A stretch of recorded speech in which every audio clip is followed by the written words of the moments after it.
வணக்கம் உறவுகளே, நலமா இருக்கீங்களா? வளமா இருக்கீங்களா? வளமோடு வாழுங்கள். இப்போ நாம் என்ன பண்ண போகிறோம்? வீட்டில் இருந்து புறப்படுறோம். எங்கேருந்து? திருப்போரூர் ஊராட்சி ஒன்றியம், காயார் கிராமம், செங்கல்பட்டு மாவட்டம், வில்லா கிரீன் விஸ்டா லேஅவுட் 1 இன்னும் இப்போ குடியிருக்கக்கூடிய வீட்டில் இருந்து புறப்படுகிறேன். எங்கே போகிறோம் அப்படின்னா காட்டூர் போகிறோம். எதுக்கு போகிறோம் அப்படின்னா பாபாவுடைய கோயிலுக்கு போகிறோம். ஆமாங்க, காட்டூர் சர்க்குரு சீரடி சாய்நாதர் நம்ம பிராணசாய் பாபா கோயிலுக்கு நாம் போகிறோம். அது எப்படி போகிறோம் அப்படிங்கிறத ஒரு காணொளி பதிவாக பகிர்றது அப்படிங்கிற ஒரு எண்ணத்தில் இந்த காணொளியை நான் பதிவிடுகிறேன். இப்போ நாம் நம்ம வளாகத்துக்குள்ளேயே சுற்றிக்கிட்டு இருக்கிறோம். இன்னும் வளாகத்தை விட்டு வெளியேறலை. கொஞ்சம் கொஞ்சமாக வெளியில் போயிட்டு எப்படி இருக்குது அப்படிங்கிறத பார்ப்போம். ஒரு வித்தியாசமான அனுபவமாக இருக்கும் அப்படின்னு. ஏன்னா இந்த காயார் கிராமத்துக்கு அருகிலேயே அற்புதமான ஸ்தலங்கள் இருக்கு. குறிப்பிடத்தக்கது என்ன அப்படின்னு பார்த்தீங்கன்னா உத்தர வைத்தியநாத சுவாமி.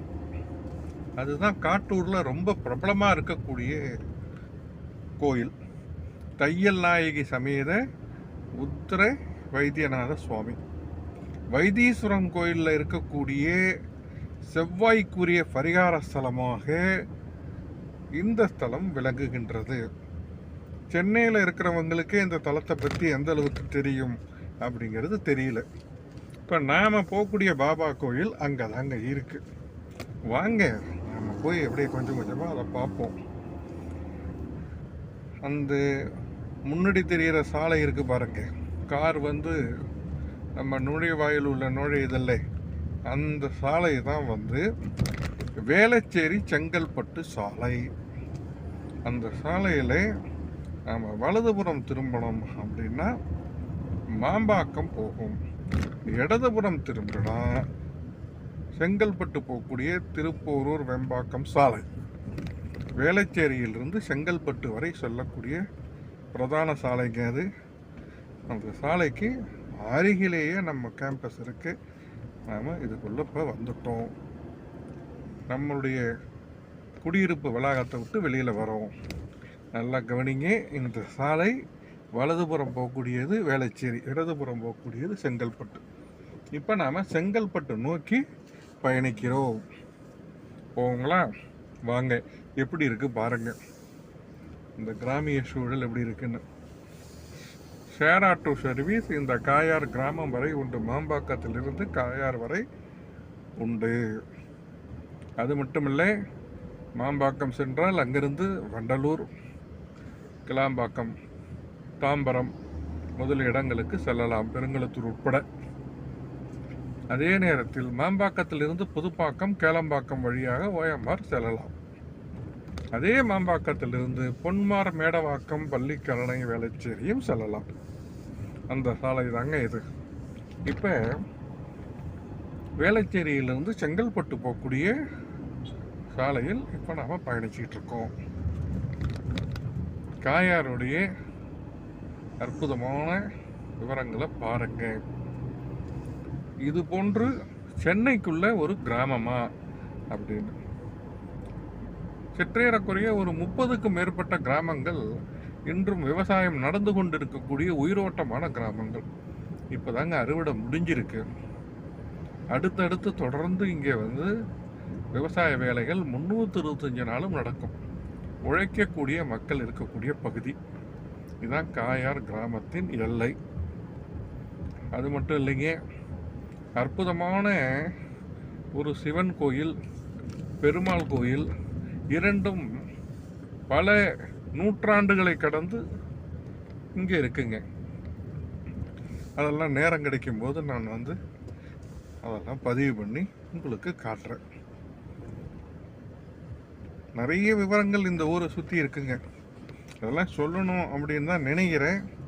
எனக்கு அதுக்கான வாய்ப்பு முதல்ல வரமாட்டேங்குது. வெளியில் போகிறது ரொம்ப குறைவாகிட்டுது. உடல்நலம் காரணமாக அதிகமாக எங்கேயும் வெளியில் போகிறத நான் குறைச்சிக்கிட்டேன். மருத்துவருடைய அறிவுரை என்ன அப்படின்னா, வெயில், பனி, மழை இது போன்று இருக்கக்கூடிய எந்த சூழ்நிலையும் உங்களுடைய தோலுக்கு ஆகாது அப்படின்னு சொல்லியிருக்கிறதுனால ரொம்ப குறைச்சிட்டாங்க. ஆன்மீக பணிகள், தவிர்க்க முடியாத குடும்ப நிகழ்வுகள், இதை தவிர வேறு எதுக்குமே வெளியில் போகிறது இல்லைங்க. மருத்துவம் சார்ந்த விவரங்கள், என்னுடைய தொழில் சார்ந்த விவரங்கள் கூட நான் இப்போ புதிதாக கட்டிக்கிட்டு இருக்கக்கூடிய வீட்டிலேயே அதுக்குன்னு தனியாக இடம் அமைத்து வரக்கூடிய காலங்களில் வீட்டில் இருந்தே எல்லாத்தையும் பார்ப்போம் அப்படின்னு இருக்காங்க. இந்த மாதிரி சூழ்நிலையில் வெளியில் வர்றது ரொம்ப அபூர்வமாக இருக்குது. அதன் காரணமாகவே நிறைய விவரங்களை உங்களுக்கு காட்டணும் அப்படிங்கிற ஒரு எண்ணம் வெறும் எண்ணமாகவே இருக்குது. அதை பற்றி கவலைப்படலைங்க. ஏன்னா நம்மளுடைய மகா வாக்கியமே என்ன? ஏதேனும் ஒரு விருப்பத்தை மனதில் கொண்டு எண்ணமாக மட்டுமே இருக்க பழகினால் அந்த எண்ணமானது சித்தத்தால் உணரப்பட்டு இறை சக்தியால் நிறைவேற்றப்படும். ஆக நிச்சயமாக எனது எண்ணங்களுக்கு வடிவமைப்பு கொடுக்கப்படும். நாளும் நேரமும் இறைவன் கையில். இப்போ இந்த சாலையில் வந்தோம் அப்படின்னா 2 புறமும் விவசாய நிலங்கள். இப்போ பங்குனி மாதம் இந்த பாருங்க, அறுவடை முடிஞ்சு கட்டு கட்டி வச்சிருக்கிறாங்க. இதுவே கார்த்திகை மார்கழி மாதங்களில் பார்த்தீங்கன்னா அவ்வளோ ரம்மியமாக இருக்கும். பச்சை பசேல்னு பார்த்துக்கிட்டே இருக்கலாம், அது போல் இருக்கும். இதுதாங்க காயாருக்கு அடுத்து இருக்கக்கூடிய சின்ன காயார். இங்கே தொடர்ந்து கிராமங்கள் ஒன்றன் பின் ஒன்றாக. மாம்பாக்கத்திலிருந்து உள் வந்துட்டீங்க அப்படின்னா முதல்ல கொளத்தூர், அடுத்தது பார்த்தீங்கன்னா பனங்காட்டுப்பாக்கம், அடுத்து புங்கேரி. பனங்காட்டுப்பாக்கம் சந்திப்பும் சரி, புங்கேரி சந்திப்பும் சரி, உள்ளுக்குள்ளேயே சாலை போக்குவரத்து உரியது. தாம்பரத்திலிருந்து திருப்போரூர் வரக்கூடிய தடம் எண் 555 எம், அதுக்குள்ளே போய் தாங்க வரும். அது மட்டும் இல்லைங்க, அடுத்து ஈச்சங்காடு காயார், காயாருக்கு அடுத்து வருவது சின்ன காயார், இதற்கு அடுத்து வெம்பேடு, காட்டூர். ரொம்ப குறுகிய தூர பயணம் தாங்க, உடனே வந்துடலாம். ஒரு 10 நிமிஷம் பயணத்தில் நம்ம வீட்டிலேருந்து புறப்பட்டு வந்துடலாம். ஒரு நேரத்தில் காலை எழுந்தவுடன் முதல் வேலையே ஸ்நானம் பண்ணிட்டு பூஜையே வந்து பாபா கோயிலுக்கு வந்து தான் எல்லாம் செய்வேன். அந்த மாரி இருந்தது. அதேமாதிரி இரவு எந்த நேரம் ஆனாலும் சரி, அர்த்தஜாம பூஜைக்கு முன்னாடி கோயிலுக்கு வந்துடுவேன். வந்து கோயிலுக்கு வந்து பாபாவுடைய பிரசாதம் வாங்கிக்கிட்டு தான் வீட்டுக்கே போவேன். கோயில் கும்பாபிஷேகத்துக்கு நாள் குறித்து பத்திரிக்கை எல்லாம் குறித்து கொடுத்தேன். யாகசாலை ஆரம்பிக்கிறதுக்கு 2 நாளைக்கு முன்னாடி, 2-3 நாளைக்கு முன்னாடி பத்திரிக்கைக்கு வந்து எல்லாம் ரெடி பண்ணி கொடுத்துட்டு வந்தவன் தான். அதோட படுத்து வந்தால் 2 வருஷம் ஆச்சு எழுந்திருக்கிறது. தொடர்ந்து பிரச்சனை பிரச்சனை பிரச்சனை. காரணம் சர்க்கரை சர்க்கரை சர்க்கரை. அதன் பிறகு இன்னும் பழைய மாதிரி என்னுடைய செயல்பாடுகள் இல்லை. ஒன்றும் சொல்லுகிற மாதிரி இல்லைங்க. எல்லாம் அவன் திருவிளையாடல். நாம் வந்து இதில் எதுவுமே கணிக்க முடியாது. இறைவன் ஏன் ஒரு வேலையை செய்யுங்கிறா, ஏன் செய்யாதங்கிறா, எதுவுமே நம்ம கையில் இல்லைங்க. ஆக ஒவ்வொரு நிகழ்வும் இறைவனுடைய வழிகாட்டுதல்ல, இறைவனுடைய எண்ணத்தின்படி தான் நடக்குது. ஐயா மாருதி என்று என்னுள் பிரவேசித்தாரோ அன்றிலிருந்து இன்று வரை வழிகாட்டி வருகிறார். உடன் பாபாவும் பயணிக்க அனைத்தும் சுபமாக நடைபெறுகிறது. புதிதாக கருப்பசுவாமியின் விவரங்களும் அடியேனை தேடி வந்து கொண்டிருக்கிறது. ஏற்கனவே அம்மா இருக்காங்க. அது மட்டும் இல்லை, சமயத்தில் வந்து காக்கக்கூடிய சமயபுரத்தாளிலிருந்து மா காமக்கியா தேவி வரை அனைத்து விதமான அம்பாளுடைய விவரங்களும் ஒருங்கே அமையப்பட்டிருக்கின்றது. இருந்தாலும் நான் ஏன் இப்படி இருக்கேன், இந்த இன்றும் என்னுள் எழுந்து கொண்டு இருக்கிறது. இறைவன் இருக்கா அப்படிங்கிறதுக்கான ஒரு விளக்கமே இது.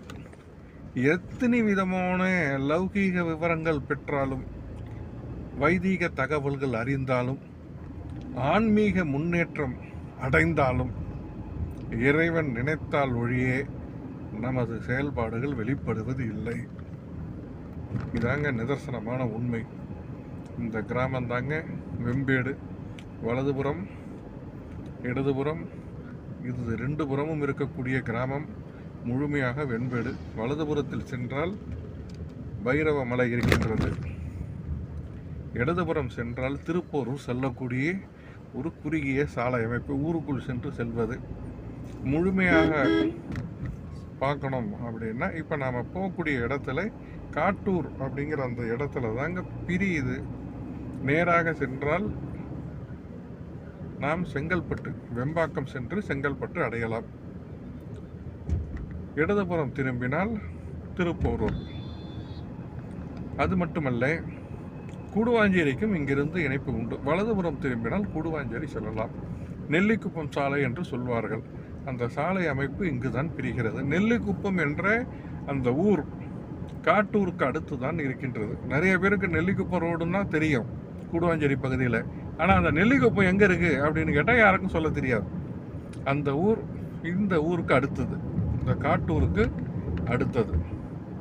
வந்துட்டங்க காட்டூருக்கு. அவ்வளோதாங்க.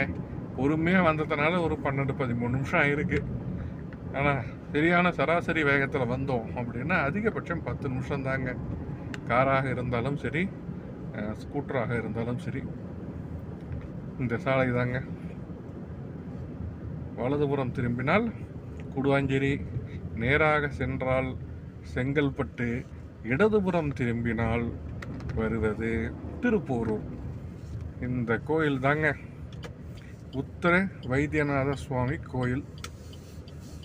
நேர் பின்புறம் இருப்பது சர்க்குரு சீரடி சாய்நாதர் ஆலயம், காட்டூர் பிராணசாய் பாபா ஆலயம்.